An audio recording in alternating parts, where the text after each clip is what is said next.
खनिज एक प्राकृतिक रूप से मौजूद समरूप तत्व है जिसकी एक निश्चित आंतरिक संरचना होती है।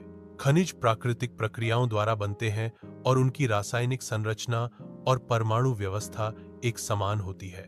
खनिजों में कठोर हीरा और नरम चूना जैसे विभिन्न रूप शामिल हैं जो उनकी भौतिक गुणों में विविधता को दर्शाते हैं। खनिज सामान्यतः अयस्कों में पाए जाते हैं जो अन्य अवयवों या तत्वों के मिश्रण होते हैं।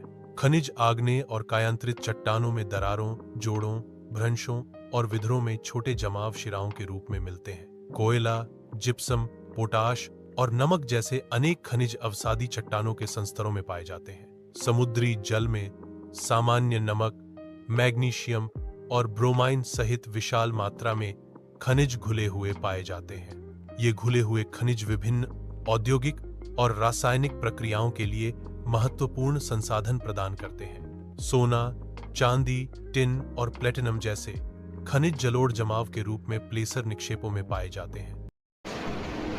A very good morning to all students. Today's our topic is खनिज तथा ऊर्जा संसाधन। देखिए बच्चों, खनिज तथा ऊर्जा संसाधन चैप्टर बड़ा इजी है, समझने की जरूरत है, ध्यान से समझें। खनिज क्या होते हैं? खनिज प्राकृतिक रूप से विद्यमान समरूप तत्व होते हैं जिनकी निश्चित आंतरिक संरचना होती है। ठीक है, ये हमें कहाँ पाए जाएंगे? ये हमें चट्टानों के भ्रंशों में, विधरों में, ठीक है, ज़मीन के नीचे खोद करके इनको बाहर निकाला जाता है। जैसा आपने देखा होगा बेटा, सोना, चांदी, हीरे या एनीथिंग एल्स जैसे कि आपको कोयला, पेट्रोलियम, ये सभी खनिज की श्रेणी में आते हैं। ये हमारे लिए बहुत उपयोगी होते हैं। यहाँ तक कि एक सुई से लेकर के जहाज तक की जो वस्तुएं बनाई जाती है बेटा, वो खनिजों की सहायता से बनाई जाती है। तो खनिज यही सब चीज़ें होती हैं। खनिजों को मैं आपको बताता हूँ कि खनिज मिलते कहाँ पे हैं। खनिज हमको पठारी क्षेत्रों में, पर्वतीय इलाकों में देखने को मिलते हैं।